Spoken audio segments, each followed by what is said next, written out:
Good morning students. आपको सारे notes videos books वगैरह मिल गई होंगी। बेसिकली थोड़ा सा मेरे बारे में बताता हूँ। मेरा नाम पुनीत है। एमबीए का क्लासेस लेता हूँ। 2006 से पढ़ा रहा हूँ। 20 इयर्स का मेरे को एक्सपीरियंस है। Viju, Poornima, JECRC, Arya, ILM, IRM, IPS business school सब में मैं जा रहा हूँ और एज अ गेस्ट फैकल्टी पढ़ा रहा हूँ। और इवनिंग में मेरा क्लासेस चलता है, ऑनलाइन ऑफलाइन रिकॉर्डेड, तीनों मोड पे क्लासेस चलता है। उसके अलावा एक टॉप कॉलेज है एमबीए का, आईएम अहमदाबाद, वहां मैं बच्चों को हर साल लेके जाता हूँ। मुंबई में एआई यूनिवर्सल, यहाँ पे गेस्ट पढ़ा रहा हूँ मैं। जेईसीआरसी में पढ़ा रहा हूँ, आर्या कॉलेज में पढ़ा रहा हूँ। इन कॉलेजेस में मैं पढ़ा रहा हूँ। देखिए, राइटर भी हूँ। 2008 से मैंने बुक्स वगैरह लिखना स्टार्ट कर दिया था। यूट्यूब पे सारे वीडियोस मिल जाएंगे, रिकॉर्डेड लाइव लेक्चर सब कुछ मिल जाएंगे। बस एक छोटा सा इंपॉर्टेंट डिस्कशन आप लोगों से करना था। एमबीए आप कहीं से भी करें, थोड़ा सा मेरे से आप डिस्कस करके अगर आप एमबीए ज्वाइन करते हैं तो आप थोड़ा सेफर मोड में रहेंगे। उसका रीजन बताता हूँ क्यों। क्योंकि मेरे को जो एक्सपीरियंस है ना 20 इयर्स का, एमबीए में प्लेसमेंट होगा कि नहीं होगा, कॉलेजेस कैसे पढ़ाते हैं, क्या उनका प्लेसमेंट स्ट्रक्चर है, क्या इंटरनल एक्सटर्नल इन्फॉर्मेशन है, मेन चीज अंदर क्या चल रहा है उनके। क्योंकि मैं तो रेगुलर कॉलेजेस में जा रहा हूँ तो मेरे को पता है कौन से कॉलेज में क्या चल रहा है। तो आप मेरे से थोड़ा सा एडवाइस लेके अगर आप एडमिशन लेते हैं तो थोड़ा सा सेफर जोन में रहेंगे। बाकी आपके डिस्टेंस के ऑनलाइन के एडमिशन, मणिपाल हो गया, एमएटी हो गया, ज्ञान विहार हो गया, तो यहाँ भी आपको अवेलेबल हो जाएंगे। तो आप अगर एडमिशन लेते हैं तो प्लीज मेरे से कंसल्ट करना। हो सकता है कि मैं आपको एक बेस्ट कॉलेज बता पाऊं और एक सेफर जोन में लेके जा पाऊं। क्योंकि एडमिशन लेने के बाद बच्चों को लगता है कि यार गलत जगह चले गए। Okay, best of luck. मेरा नंबर आपके पास है। साथ के साथ अगर आपको कोई और क्वेरी चाहिए तो मेरे को व्हाट्सअप करें या कॉल कर सकते हैं। Okay, best of luck. आज की चर्चा में आपका स्वागत है। हम सब ने कभी ना कभी एक ऐसे सेल्स पर्सन का सामना किया है जो जो या तो बहुत ज्यादा बोलता है या उसे अपने ही प्रोडक्ट के बारे में कुछ पता नहीं होता। हाँ। और तब हम सोचते हैं कि क्या ये कंपनी अपने लोगों को कुछ सिखाती नहीं है। हाँ, ये सवाल तो आता है मन में। तो सवाल यही है कि एक बेहतरीन सेल्स टीम वो बनती कैसे है। क्या ये लोग पैदाइशी सेल्समैन होते हैं? नहीं, बिल्कुल नहीं। हमारे आज की स्रोत mastering the art of Salesforce training के अनुसार जवाब है बिल्कुल नहीं। ये एक सोची समझी प्रक्रिया का नतीजा है। आज हम इसी के पीछे के विज्ञान और कला को थोड़ा गहराई से समझेंगे। ये एक बहुत ही दिलचस्प विषय है क्योंकि सेल्स टीम वो किसी भी कंपनी का चेहरा होती है जो सीधे ग्राहकों से बात करती है। बिल्कुल, पहली लाइन ऑफ कांटेक्ट। हाँ, उनकी हर बातचीत कंपनी की छवि या तो बनाती है या बिगाड़ देती है। स्रोत के मुताबिक सेल्स ट्रेनिंग का मतलब सिर्फ ये सिखाना नहीं है कि सामान कैसे बेचना है। अच्छा। इसका असली मतलब है उन्हें वो ज्ञान, वो हुनर और वो तकनीकें देना जिससे वे ग्राहकों की मदद कर सकें और कंपनी का सही ढंग से प्रतिनिधित्व कर सकें। मतलब ये उस नींव को बनाने जैसा है जिस पर कंपनी का भरोसा टिका होता है। यानी आप सिर्फ एक विभाग को नहीं बल्कि आप ब्रांड के दूतों को तैयार कर रहे हैं। बिल्कुल, एम्बेसडर्स। तो ये सब जानने के बाद मेरे मन में पहला सवाल यही आता है कि आखिर इस पूरी मेहनत का असली मकसद क्या है। क्या ये सिर्फ महीने के आखिर में सेल्स के टारगेट पूरे करने के लिए है? स्रोत तो कुछ और ही कहानी बताता है। हाँ, ज्यादा बेचो तो बस एक नतीजा है, असली मकसद नहीं। स्रोत के अनुसार इसके 3 मुख्य उद्देश्य हैं।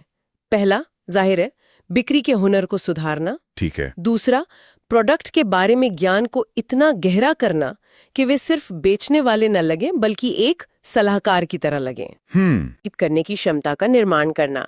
ये सिर्फ कंपनी के लिए नहीं है, ये उस इंसान को पेशेवर तौर पर और ज्यादा काबिल बनाने के बारे में है। आत्मविश्वास वाली बात, ये मुझे बहुत दिलचस्प लगी।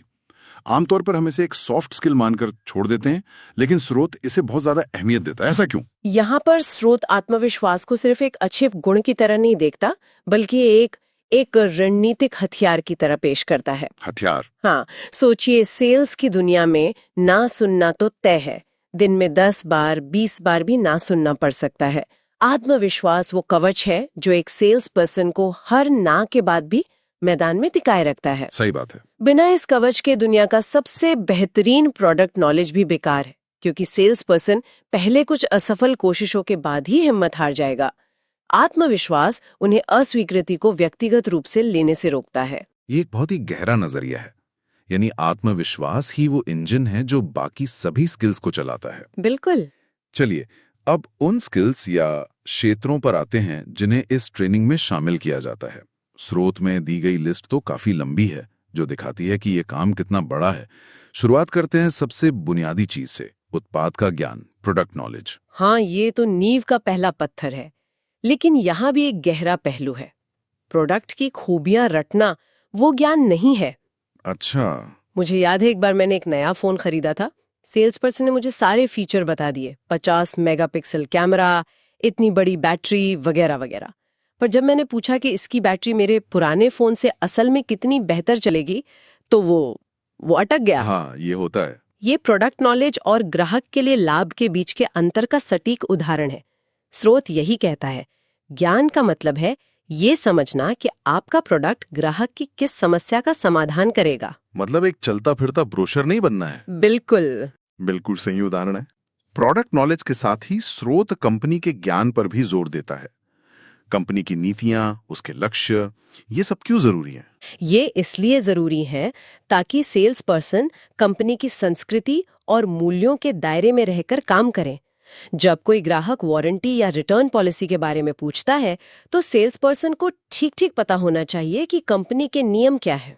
सही है। इससे ग्राहकों का भरोसा बढ़ता है और सेल्स पर्सन भी आत्मविश्वास के साथ फैसले ले पाता है। वो सिर्फ एक व्यक्ति नहीं, बल्कि पूरी कंपनी की आवाज बनकर बात करता है। ठीक है, तो उन्हें प्रोडक्ट और कंपनी के बारे में सब कुछ पता चल गया।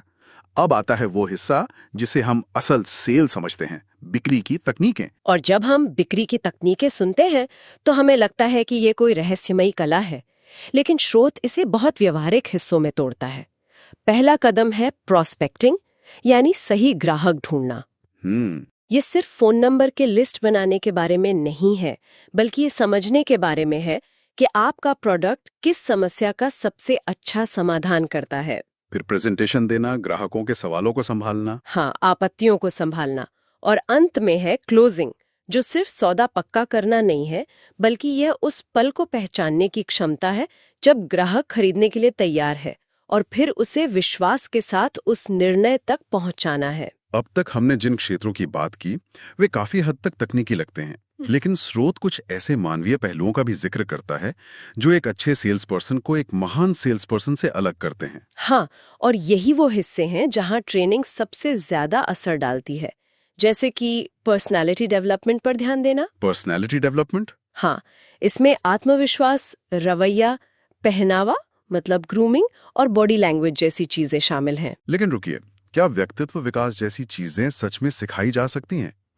बहुत से लोग मानते हैं कि आत्मविश्वास या अच्छा रवैया तो इंसान में या तो होता है या नहीं होता। ये एक बहुत अच्छा सवाल है। स्रोत का नजरिया ये है कि आप किसी का मूल स्वभाव नहीं बदल सकते, लेकिन आप उन्हें ऐसे तरीके और आदतें सिखा सकते हैं जिससे उनका पेशेवर व्यक्तित्व निखर सामने आए। जैसे किसी को सीधे आंखों में देखकर बात करना सिखाया जा सकता है। उन्हें ये सिखाया जा सकता है कि ग्राहक से मिलते समय कैसे कपड़े पहनने चाहिए ताकि एक अच्छा प्रभाव पड़े। अच्छा। जब कोई इन छोटी छोटी चीजों को लगातार करता है, तो धीरे धीरे ये उनके आत्मविश्वास का हिस्सा बन जाता है। तो ये किसी को बदलने के बारे में नहीं है, बल्कि उन्हें उनके सबसे अच्छे पेशेवर रूप में ढालने के बारे में है। ये तो बहुत अहम बात है।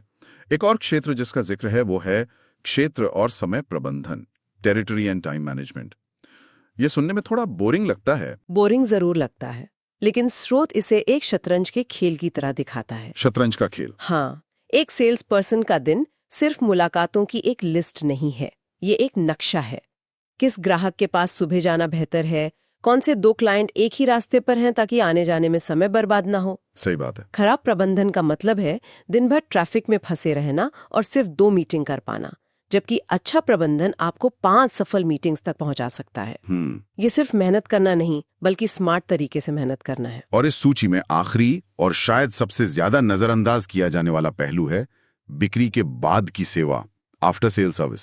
सौदा हो जाने के बाद इसकी क्या अहमियत है? इसकी अहमियत शायद सबसे ज्यादा है। एक महान सेल्स पर्सन वो है जो ये सुनिश्चित करे कि अगर ग्राहक को किसी और चीज की जरूरत हो तो वो सबसे पहले आपके पास आए।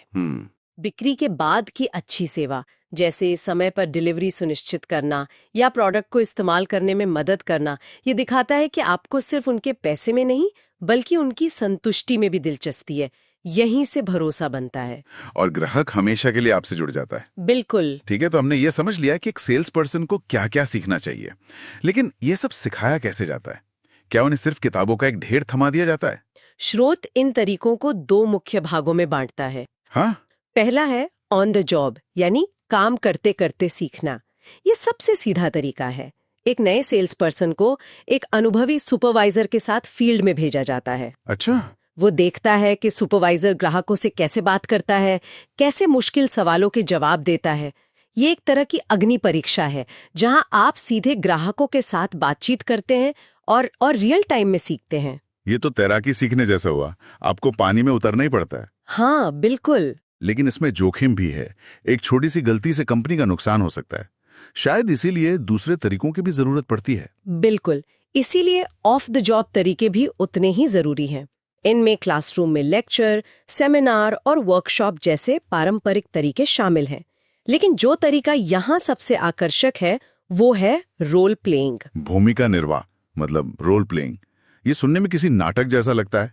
ये सेल्स में कैसे काम करता है? ये सेल्स पर्सन के लिए एक फ्लाइट सिम्युलेटर की तरह है। Flight simulator? हाँ, एक प्रशिक्षु ग्राहक बन जाता है और दूसरा सेल्स पर्सन, और उन्हें एक काल्पनिक बिक्री की स्थिति दी जाती है, जैसे एक नाराज ग्राहक से निपटना या किसी ऐसे ग्राहक को प्रोडक्ट बेचना जिसे लगता है कि उसे इसकी जरूरत नहीं है। अच्छा, ये असफल होने के लिए एक सुरक्षित जगह है। यहाँ आप बिना किसी असली नुकसान के गलतियां कर सकते हैं, सीख सकते हैं और अलग अलग रणनीतियां आजमा सकते हैं। सेल्स का फ्लाइट सिमुलेटर ये एक बेहतरीन सादृश्य है। ये उन्हें आत्मविश्वास देता है कि जब वे असली ग्राहकों का सामना करेंगे तो वे ऐसी स्थितियों के लिए पहले से तैयार होंगे। इसके अलावा प्रदर्शन विधि का भी उल्लेख है, डेमोन्स्ट्रेशन मेथड। ये कैसे अलग है? प्रदर्शन विधि करके दिखाओ, सिर्फ बताओ नहीं वाले सिद्धांत पर काम करती है। ये खासकर तब बहुत प्रभावी होती है जब प्रोडक्ट जटिल हो, जैसे कोई सॉफ्टवेयर या मशीन। जब प्रशिक्षु किसी विशेषज्ञ को प्रोडक्ट का प्रदर्शन करते हुए देखते हैं तो वो न केवल ये सीखते हैं कि क्या कहना है, बल्कि ये भी सीखते हैं कि कैसे कहना है। मतलब सही बॉडी लैंग्वेज, सही लहजा। हाँ, और ग्राहकों के हाव भाव को कैसे पढ़ना है। वे देखते हैं कि एक विशेषज्ञ कैसे मुश्किल सवालों को आसानी से संभाल लेता है। और आज के डिजिटल दौर में मुझे यकीन है कि तकनीक भी एक बड़ी भूमिका निभा रही होगी। स्रोत में ऑडियो विजुअल ट्रेनिंग और ऑनलाइन ई लर्निंग का भी जिक्र है। हाँ, और ये अब पहले से कहीं ज्यादा प्रासंगिक हो गया है। वीडियो प्रेजेंटेशन और ऑनलाइन सिमुलेशन सीखने को ज्यादा आकर्षक और सुलभ बनाते हैं। इसका सबसे बड़ा फायदा क्या है? मानकीकरण, स्टैंडर्डाइजेशन। चाहे कोई सेल्स पर्सन दिल्ली में हो या बेंगलुरु में, ऑनलाइन मॉड्यूल ये सुनिश्चित करते हैं कि हर किसी को एक जैसी उच्च गुणवत्ता वाली ट्रेनिंग मिले। साथ ही वर्चुअल ट्रेनिंग से दूर दराज के लोगों को भी एक साथ प्रशिक्षित किया जा सकता है। तो इस पूरी चर्चा को अगर हम समेटें तो इसका क्या मतलब निकलता है? ऐसा लगता है कि सेल्स ट्रेनिंग कोई एक अकेली चीज नहीं है। ये हार्ड स्किल्स जैसे प्रोडक्ट का ज्ञान, कुछ सॉफ्ट स्किल्स जैसे बातचीत का हुनर और आत्मविश्वास के साथ मिलाता है। एकदम सही। ये सिर्फ एक विक्रेता बनाने की प्रक्रिया नहीं है, बल्कि एक संपूर्ण पेशेवर बनाने की प्रक्रिया है। स्रोत एक ऐसी व्यवस्थित मशीनरी की तस्वीर पेश करता है जिसे न केवल एक सेल्स पर्सन बल्कि एक कंपनी का प्रतिनिधि, एक समस्या समाधान करने वाला और एक रिश्ता बनाने वाला बनाने के लिए डिजाइन किया गया है। हर पहलू एक दूसरे से जुड़ा हुआ है। बिल्कुल, ये एक निवेश है जिसका रिटर्न न केवल बिक्री के आंकड़ों में बल्कि कंपनी की इज्जत और ग्राहकों के भरोसे में भी दिखाई देता है। आज हमने बिक्री प्रशिक्षण के क्यों, क्या और कैसे पर एक गहरी नजर डाली। ये तो साफ है कि एक बेहतरीन सेल्स टीम बनाना कोई संयोग नहीं है, बल्कि एक सोची समझी और लगातार चलने वाली प्रक्रिया का नतीजा है। और ये हमें एक बहुत ही अहम सवाल पर लाकर छोड़ देता है।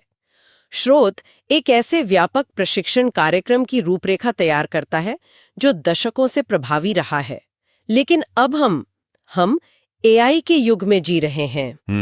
एआई प्रोडक्ट के बारे में जानकारी दे सकता है, ग्राहकों के डेटा का विश्लेषण कर सकता है। तो सवाल ये है कि भविष्य में इन मानव केंद्रित प्रशिक्षण क्षेत्रों में से कौन सा, जैसे व्यक्तित्व विकास, मनाने की कला और भरोसा बनाने की क्षमता, एक सेल्स पर्सन की सफलता के लिए और भी ज्यादा महत्वपूर्ण हो जाएगा? बिक्री की कला में ऐसा क्या है जिसे मशीनें कभी नहीं कर सकती? हाँ, यही सवाल है।